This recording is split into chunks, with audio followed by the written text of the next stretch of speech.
Hello అండి. నమస్తే అందరికీ. చూస్తున్నారు కదా టైం ఈవినింగ్ అయితే 6 అవుతుందనమాట. ఈరోజైతేనండి 100 మందికి పైగా భోజనం మా శ్రీలతని వాళ్ళ అత్తగారే అండి రెడీ చేశారు.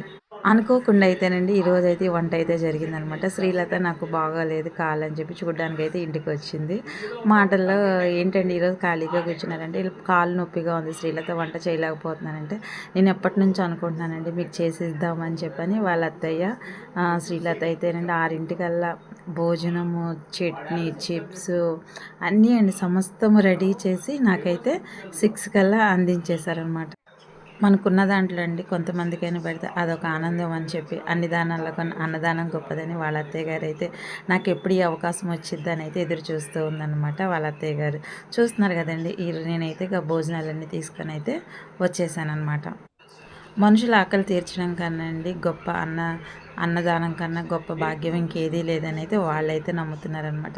నేనైతేనండి నుంచోలేకపోతున్నాను, కాలు బాగా నొప్పి వచ్చేస్తుంది. ఇంతమంది ఎదురు చూస్తూ ఉంటారు కదా, అదే అని చిన్న బాధ అనమాట. అయితే వీళ్ళందరికండి సరిపడా ఇంకా చాలకపోతే మళ్ళీ వండుకొని కూడా అయితే తీసుకొని వచ్చారనమాట. నాకైతేనండి చెమటలు వచ్చేస్తున్నాయి చూస్తున్నారు కదా. ఇక చివరి వరకండి వాళ్ళకి తృప్తిగా వడ్డీ పెట్టి నేను కూడా ఒకలాంటి తృప్తిని అయితే పొందానండి ఈరోజు. ఇది అండి ఈరోజు మా చిన్ని స్టోరీ.